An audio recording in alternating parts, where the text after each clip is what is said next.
Welcome to the Grit Growth Podcast. Commit to conquer, lead your life, leave a legacy, gather your grit, and let's get after it. Thanks so much for joining us. This is going to be a great conversation. I'm really looking forward to it. We're here just to explore grit, the virtue, the psychology, the application, in life and in business. That's what it's all about. So with that being said, can you just go ahead and introduce yourself, Andy, to the crowd, whoever they may end up being? Yeah, certainly. Well, my name's Andy Farina. I'm just an average guy living here in Gainesville. I have a very above average wife who's just a bundle of energy. We've been married 35 years this month. Unbelievable. She survived with me that long. And we have 5 grown children, 19 to 30. And I was telling Matt, you've picked 2 of my favorite things in the world, grit and growth, and put them together. So I said, you guys are smart. And that's about as perfect as chocolate and peanut butter together. Yeah. So I'm super excited to talk with you guys today. Appreciate that. I came up with the concept during the pandemic, and when everything was remote, and there's a lot less human interaction going on, and I wasn't in meetings all day, every day. Had more time in my thoughts. And it ended up being kind of almost like my take on what's wrong with the world and what can I do to interject my opinion into it, and hopefully sway it for the better eventually. So yeah, that's the goal. That's great. I think it was great. I was, again, like as soon as I saw, grit, growth, want to talk about that stuff. A lot of dudes. Sounds good to me. Yeah.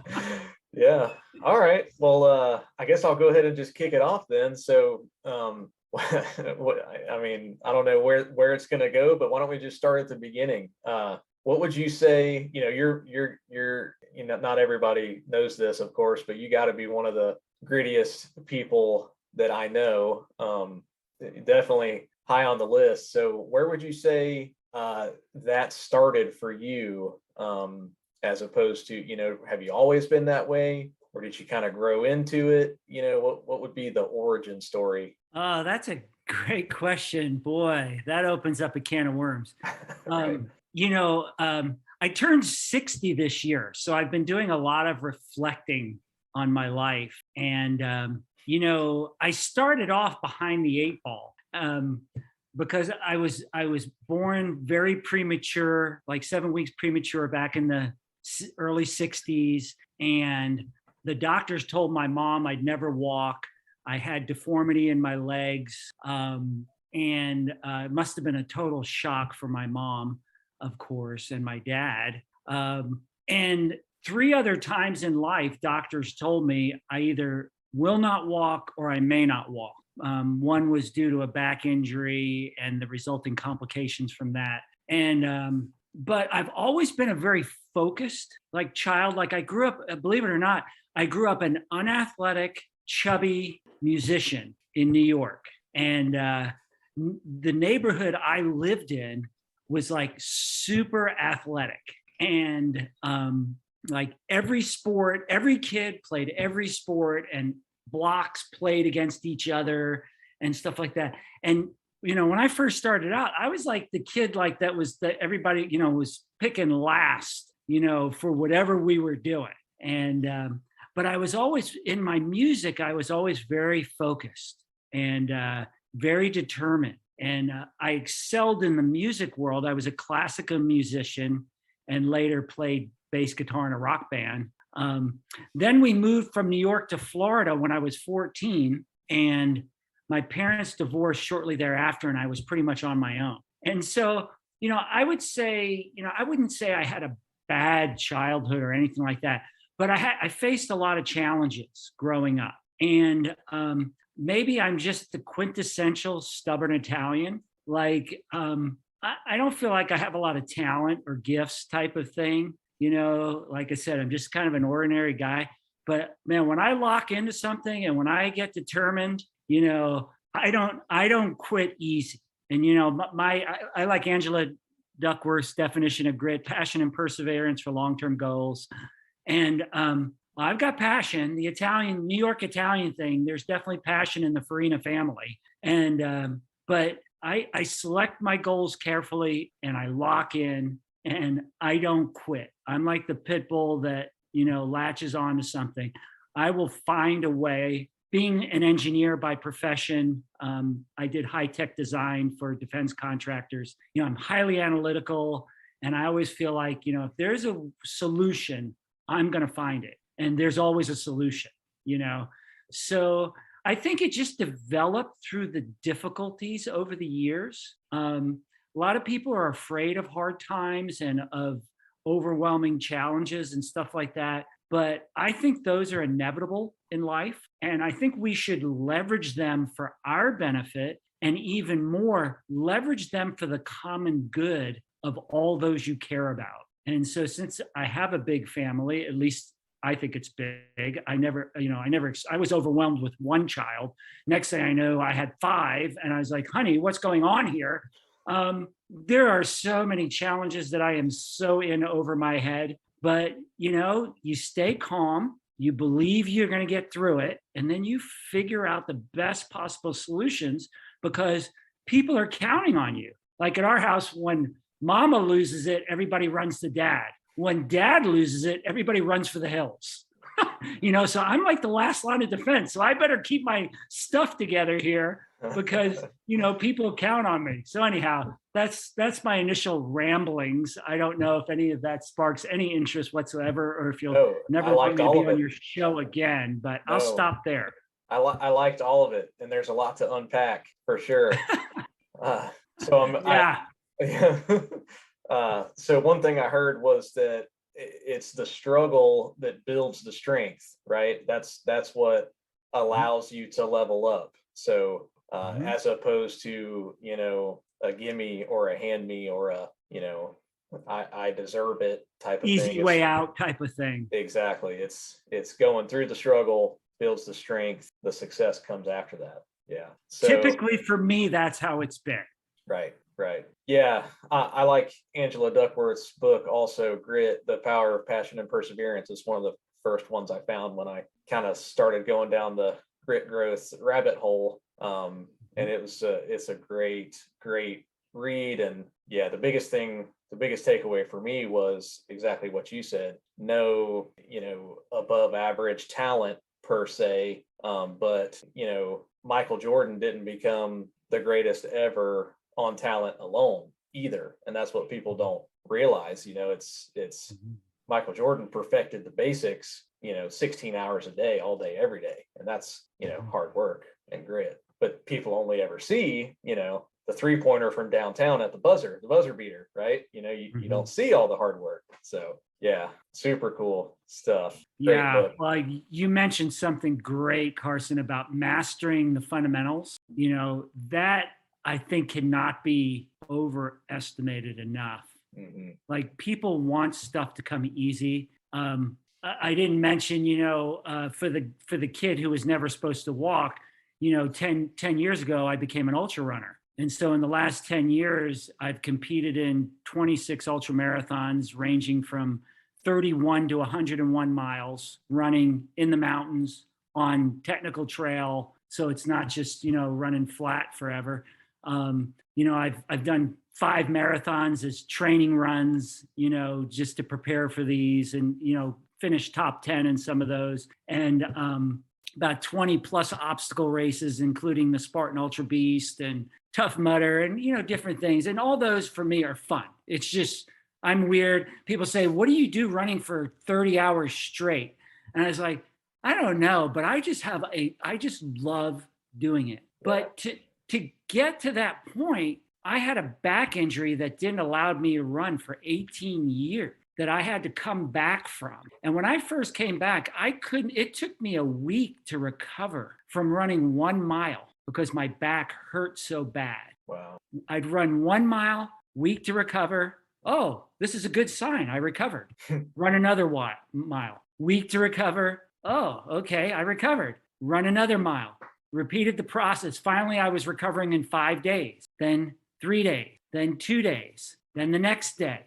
Then I run 2 miles. Then it was 3 miles. The first race I ran again after 18 years was Gator Gallop, 2-mile race. Had no idea what was going to happen. Ended up running it in like 14 minutes, 14 and a half minutes or something like that. And I was like, wow, I feel pretty good during the race. It took me a week to recover. But then I just built from there. And next thing you know, it was the Warrior Dash. And then it was, 3 miles, and then it was Tough Mudder. It was 11 miles. And then it was like, oh, I'm about to turn 50. I should run a 50K. And it was like, then that was 31 miles. And then it was like, oh man, Georgia Death Race, that's 69 miles and 20,000 feet of climbing in mountains. Oh, I should go do that. So I think there are some struggles that are thrust upon you, but I like what my military buddies say, more bleeding in peacetime means less bleeding in wartime. It's like, if you're going through good days in your life, that's great. But choose some challenges to stretch yourself so that when you do get hit with the challenges, and we inevitably all do, right, you'll be more prepared. I don't know if you're never totally prepared, but you could be more prepared. So I'm a big fan of mastering the fundamentals and committing to challenges, whether I have challenges in my life right now or not. For me, I almost always have challenges in my life. I don't know why, but they just seem to keep popping up. So, but I tend to throw a few extras in and drive my wife crazy in the process. Gotcha. So have you read Comfort Crisis by Michael Easter? I have not. I heard his podcast and loved what he said and read it. I'm an avid reader, and I had such a big stack of books that it's on my Amazon wish list. But do you have any thoughts from that had stirred you? Well, I hate to just create an echo chamber here forever, but it's really along the same lines of what we've been talking about. And when you were just talking about your ultra run and your 50K when you turn 50, I just keep hearing Masogi, which is the Japanese, I think it was. Is that right, Matt? Japanese ritual. So. Yeah, of basically embarking on an adventure or a journey so challenging for you specifically that there's only a 50% chance that you will succeed, basically, or a 50% chance at failure. Yes. In other words. So I love that. That sounds like my 100-mile races. Yeah, exactly. I never know if I'm going to make it or not. Right. Big challenge. Yeah. Big prep, big challenge, big results. And so he breaks it all down, and basically his philosophy is to, I think, plan to embark on that once a year. So either climb a mountain or, Georgia Death Race or something along those lines. So yeah. Man after my own heart. I'm totally with him on that. Yeah. I try to pick a huge challenge at least once a year, and then I throw in some pretty big ones just to prep. Yeah. So on the origin story, real quick, again, it almost sounds like, and correct me if I'm wrong or if I'm taking it too far, but it's almost like maybe being an underdog from the beginning. You get a little bit of a chip on your shoulder, and then it's like, now I have to, I can't just make a base hit. I got to knock it out of the park. Would you say there's a degree of that? Well, that's a really good question. The nice thing about getting older and getting a lot of gray hair, which obviously I have a lot of, you kind of get to a point where see that? Look at that. It's coming in. Yeah. Silver streak there. It's my stripe. I got a zebra stripe. It adds some great character for sure. I kind of know what I'm good at and what I'm not good at in a lot of ways. And I don't feel pressure like I have to prove something to others. So I don't know if I have a chip on my shoulder like I want to prove something to others. But I do feel like it's important to keep challenging myself to prove something to myself. Mm-hmm. Like I joke with people I train, that I don't want to get civilized. I don't want to become domesticated. That is not who I want to be. That's not who I am. And so I do feel that if I have a chip on my shoulder, that I have a chip on my shoulder to keep going to the next level or leveling up, like you said. You couple that with I have to, this is sitting on my desk, my alter ego, it sounds really corny and I'm sorry if I'm embarrassing myself, but, Rocky's kind of my alter ego, it's like, I am the underdog, I just don't have a lot of things that were going my way most of my origin life. And, one of my life mantras, I'm big on mantras, is fall down 7, get up 8. And I just recently modified it to fall down 7, get up 8 better. So I know I'm going to fall because I'm far from perfect and I've got all these limitations. But my quest is, can I keep getting back up, and can I get back up a better man? So I feel like that's more of what drives me personally. And also my passion to see others. Like, I just really am excited about seeing others reach impossible goals. Like, that's just part of my whole psyche. I can't take any credit for it because I'm not that good of a guy. But, one of my life missions is to help people do what they thought they couldn't do. And so I do a lot of that with my clients. I do that with my friends. I do that with my kids. Like, I want to see you do what you don't think you can do, but you dream about doing. And I have seen more times than not, people do what they couldn't do, what they thought they could, than I've seen people try and fail. So that gets me excited. And I'm a big fan of Brene Brown and Daring Greatly and, FDR and Man in the Arena and stuff like that. So I'm like, yeah, sure. If you're going to fail greatly at least, right. Fail at trying something huge than just trying something small and failing. Right. So, that's more of my psyche. And I think that developed, growing up as an underdog, the kid who first can't walk. I was in braces and casts for the first few years of my lives. I was in corrective shoes till I was 6 years old. The other kids would make fun of big, like clunky Frankenstein shoes. And, I could remember like it was yesterday asking my mom, Mom, when am I going to be able to wear like shoes like the other kid? And though those things are unpleasant and difficult and stuff like that, but they shaped me in I hope in a positive way into being the person I am and the man I am now. Right. So I'm not afraid of difficulty. I don't enjoy it. I don't invite it, but I'm not afraid of it. Right. Yeah. I mean, just talk about resilience, right? A synonym to perseverance, to be able to roll that off your shoulder and not have a chip on it afterward, that's the ultimate resilience. And we take so many luxuries and comforts for granted, as a society, and we think we have problems, but stories like that put in perspective, what was a real problem, what was a real difficulty, as opposed to, oh, I got cut off in traffic, or whatever. I had a internet snafu when I tried to start my podcast recording for 3 people, across the state from each other in nanoseconds. So, you know what I mean? It's so easy to take it for granted. Yeah. Yeah.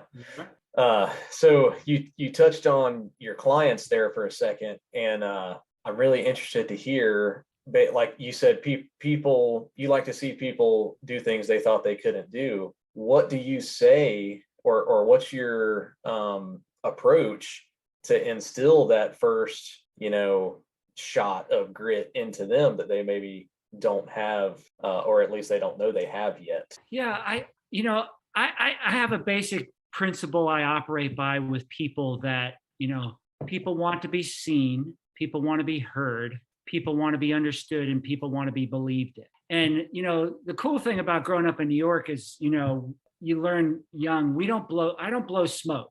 I call a spade a spade. If I have a client and they're not doing well, I don't mind telling them, because usually they know I care so deeply about them that it's coming from a good place. But the big thing I communicate with my clients is, number one, I believe in you. Like I know from a medical fact that when you say you can't do anything else, you've exhausted all your resources. My understanding is you have about 33 to 50% of your capacity still intact. Yeah. I have experienced that when I've taken off in an all-out sprint on a trail on mile 85, when I've been running for over 24 hours straight in the mountains, but we had to make the cutoff to meet this deadline because I was running behind. And it was like, there were no excuses. And I was like, I am not getting knocked out of a race because I didn't give it everything I had. And my running partner at the time was like, said, you were throwing yourself down that trail. You know, it's like you have capacities in you, and people have capacities in them they don't even realize. So the first thing I try to do is model that for them. So they know that I know what I'm saying. You know, I show it by how I live my life, because like Gandhi said, you know, be the change you want to see in the world. Like if I'm going to talk to people about giving their all, I better be giving my all. You know, I don't want to be a hypocrite, as best I can, for sure. So I show them the way, and then I communicate, I believe in you, and I'm going to resource you and support you until you get where you want to get. So the first thing you want to do is you got to decide, what do you really want? Like, it's one thing to say, okay, I want to run a marathon. And a lot of people do this. I want to run a marathon so I can tell everybody I ran a marathon. Okay, great. Okay, awesome. Okay, what have you done so far? Oh, I've run a few miles here and there. Okay, well, okay, running a marathon is not going to be the hard part. It's the process of getting to the point where you can run a marathon that is going to take the grit, and it's going to take the perseverance. How bad do you want this? And sometimes they don't want it bad up front. So I give them some tastes of success in shorter races and say, see, you could do it. And then they like, yeah, I could do it. And then they're willing to pay the price to go through the process to prepare. Okay. So I would say, show the way, help them to feel that you believe in them so they can start to believe in themselves, and then get them to small successes that build into big success. Those are some of the things I do to help my clients do what they thought they could never do. And it's so much fun to get that text or that email or that phone call, either right after a race or right after an event or right after a training session, where they're just ecstatic saying, I did it. I did it. I never thought I could break a 20-minute 5K, or I never thought I could finish this marathon, or, and I just love getting those emails and texts. It's like a celebration, big time. Well, it's delayed gratification, right? And how good do you feel when you finish that 100 miles, right? Oh, yeah. Well, how bad do you feel, but how good at the same time? No, right? If you saw that, if I could send you pictures, you're so wired after that. Like when I finished my first 100-mile race, I ran 26 plus hours straight. Wasn't very fast, but I survived and finished. And I came home and did yard work. I was so wired. I had been up for 40 hours straight, but I was so wired. I was so excited. I came home and did yard work. I stayed up for the rest of the day and then finally went to bed that night and slept like a rock. But I was up, forever. That's the part that I want people to experience. The size of the challenge you overcome determines the magnitude of joy you experience. And if you don't take on great challenges, even if you're going to fail, it's worth it. Because when you conquer them, the celebration is like, oh my gosh, it's phenomenal. Right. It's just phenomenal. So, people will walk up at 9 o'clock in the morning, they'll hand you a beer and a hot dog after you've run for 25 or 30 hours. And I swear it tastes like caviar. Like the world is beautiful at that point. But whatever your challenge is, it doesn't have to be 100 miles. It could be anything, whatever your challenge is. Right. You go through the hell, because the outcomes of how you change for the better and how you can celebrate and enjoy life are so worth it. It's like women having babies. Right. My wife never complained about having 5 deliveries. Right. Because the joy of having the children was so much greater. Yeah. What a feeling of triumph and accomplishment. And I feel bad for anybody who doesn't ever take that on and get to experience it. It's so worth it. Yeah. And maybe they just need someone to encourage them a little bit. I think everybody's capable. They just sometimes need somebody to encourage them and say, you can do this. Totally agree. And here we are. hopefully they come across this. That's right. If people remember nothing else from my ramblings, is you can do it, but you've got to get in the arena and fight. You've got to. And it's fun. I mean, it's hard. Yeah, you get bloodied and you get beat up. And I can't tell you in the midst of training for ultra marathons how much I can, struggle and suffer at times and try to manage my work schedule, my business, my family, my friends, because I'm committed to them. I'm committed to people. It's hard. I mean, you've got to run efficient. You better be smart by how you use your time. There's no fiddling around, but it's just worth it. It's so worth it. Hey, Andy, I want to take us back in those 18 years before you ran, before you got back on there. There has to be grit involved, not just in the physical challenge, but the mental challenge in that period. And we've talked a lot about the physical side, but I want to kind of hear that mental side too. Oh, that's a great question, because I feel like I really lack physically, but where I am strong is mentally. And my friends have seen me fail mentally in races. So I'm not saying I'm perfect. I'm, again, just your ordinary guy, but the mental aspect. So I had my back injury. I became a runner in college, ran well. I didn't run for my university, but I competed in road races and did very well, and so on and so forth. I was playing football with friends, had a back injury. It was pretty bad. And I was poor, putting myself through school, and didn't get enough medical care. And it got progressively worse from the time I was 18 till I was 30. And I was in pain 24/7 total for 23 years. So I don't wish that on anybody, but so there were a couple different aspects of the mental part of dealing with why I didn't give up and how I was able to make a comeback after 18 years of not racing. One was again, I mentioned it before, you have to decide what you want and what you really want. So a couple different things.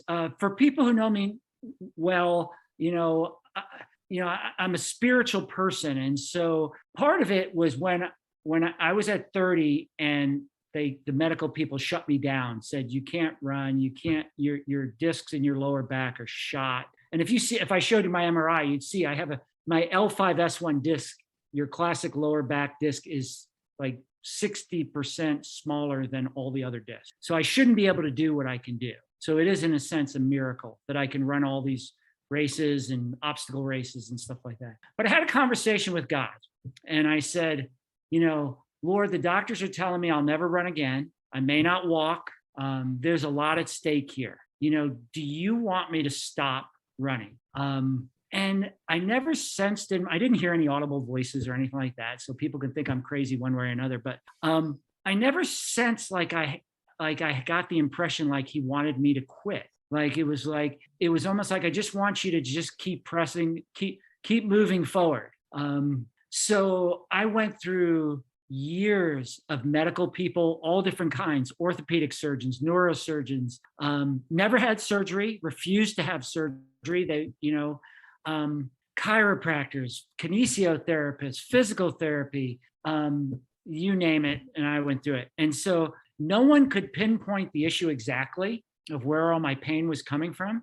And people would just say, well, just stop doing this and stop doing that. So first thing is I had to be true to my values. I valued my relationship with God and my friendship. And I didn't sense he was saying stop. My wife wasn't saying stop, even though she was kind of afraid for me. And then I had to go to my values and say, okay, should I be stopping doing basic things at 30 years old? Just doesn't seem right. So I locked into, I'm going to find a solution, whatever it takes. And so I just, fall down 7, get up 8. I would try a certain kind of therapy. If it helped, I hung on to it. If it didn't help, I got rid of it. And I kept repeating that process and repeating that process and repeating that process. And I would do therapy after therapy and thing after thing.